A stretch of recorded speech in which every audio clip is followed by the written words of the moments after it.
Hi, my name is Tony Dong. How North Carolinians can still travel to Cuba. President Donald Trump announced stricter policies for Americans traveling to Cuba on Friday, but that doesn't necessarily mean North Carolinians won't be able to travel to the country. For nearly 2 decades, North Carolina residents have traveled to Cuba on people-to-people trips through tour groups licensed by the U.S. Treasury. That will still be allowed even with Trump's stricter policies. Trump is ending individual people-to-people travel, something former President Barack Obama negotiated in 2016. Profits from investment and tourism flow directly to the Cuban military, Trump said Friday. The outcome of the last administration's executive action has been only more repression. In group people-to-people trips, visitors are there for an educational purpose, but not to earn a degree.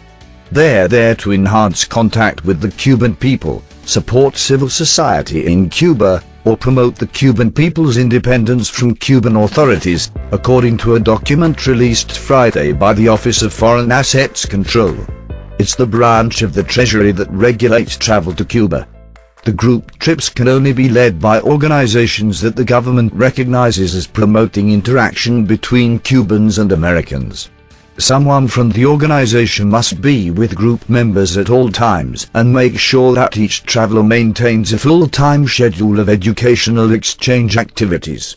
On these group trips, Americans cannot do business with any entities related to the Cuban military, intelligence, or security services, according to the document.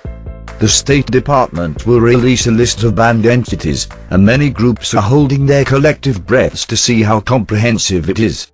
The North Carolina Museum of Art has offered Cuba trips for donors every other year since the people-to-people tours were authorized.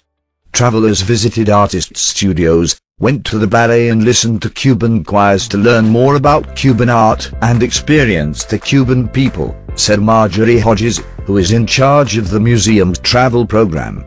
In October, she organized a museum trip for 27 people to the island. The museum used New York-based Academic Arrangements Abroad, a company that takes Americans to Cuba, Hodges said. All of the trips by the NC Museum of Art have been through official people-to-people travel, she said. It's not just a vacation. It's an itinerary of meeting with artists. Through a special program. Even under Obama's travel policy, many people still used the licensed tour groups. Harold Pannell, a travel consultant for LA-based travel experts, said when Obama lifted the restrictions, interest in traveling to Cuba picked up, but he still connected his clients to the licensed tour groups. Pannell, who spent time in Havana last month while on a Norwegian cruise ship, said he does not think the new policy will end American visits to Cuba. It's a tightening of individual travel to Cuba, he said. You can't just get on a plane to go there without an agenda. But not everyone is not convinced there won't be a chilling effect on travel. University of North Carolina Chapel Hill professor Patrick Davison led a group of students to Cuba over their spring break in March. The trip's purpose was to create a multimedia documentary website that will explore how the opening up of the country is changing the lives of young Cubans, according to the Young website. The School of Media and Journalism hopes to build on the success of the project, Davison said in an email. I usually lead groups to do multimedia projects in different international locations every year. So we will go somewhere next year, but Cuba is looking doubtful for 2018. Hodges, with the NC Museum of Art, also isn't sure if the museum will make a return trip to the island next year. She said the travel company the museum uses will still be taking groups to Cuba, but she wants to gauge interest before committing to the excursion. Billy Warden traveled with the museum to Cuba last fall. When talking to Cuban artists, he would ask them direct questions about how their art was affected by limited free speech in Cuba.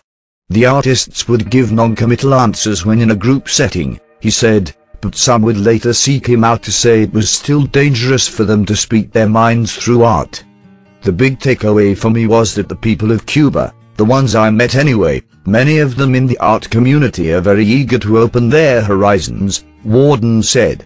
It made me see that the people who don't have the liberties we have really want them. Thank you for watching.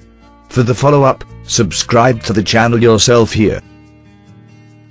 8 years in the Obama White House, Muniz had booked a hiking vacation in New Zealand to begin the day after Obama left office January the 20th, traveling as far from the United States as she could get.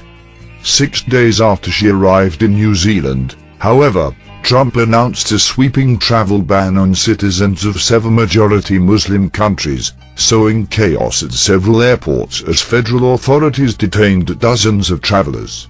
I checked in on the news a couple times a day to be aware of what was happening, much to my husband's dismay, said Muniz, now a vice president at the New America think tank. Then I worked off my feelings on the hypes. The good news for the Obama world is that Trump, at least so far, has not brought quite as much radical change as he promised on the campaign trail. He backed off suggestions that his administration would seek to end the US involvement in the NATO alliance. He has not ended a deferred action program for some undocumented immigrants. The travel ban was halted by the courts. And Congress has balked at Trump's proposal to spend billions for a war on the Mexican. On the flip side, Trump has installed a conservative Supreme Court justice, withdrawn the United States from the Paris Climate Accord, moved to relax broad swaths of Obama's regulatory agenda, and drastically reduced the acreage of national lands the former president had sought to preserve as federal monuments.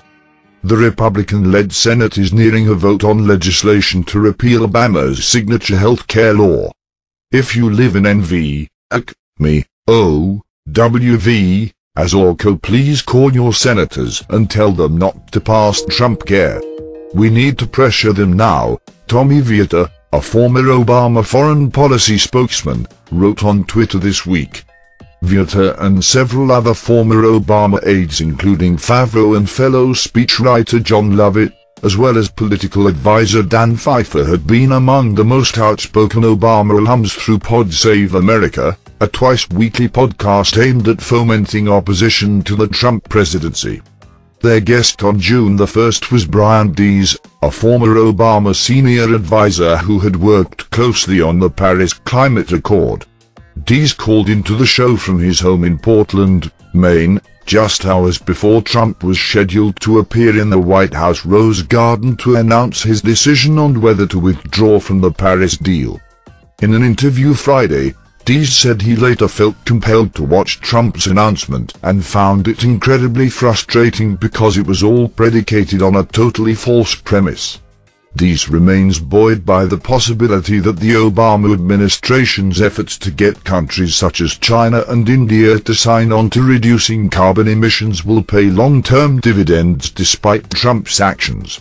On a personal level, however, he found the president's rationale embarrassing.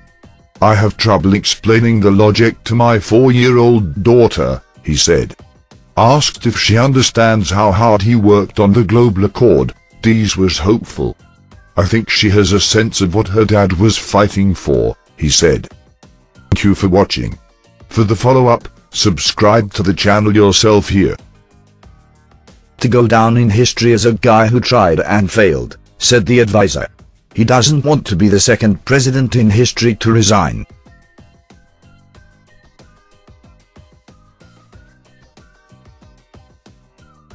Thank you for watching. For the follow-up, subscribe to the channel yourself here. Thank you for watching.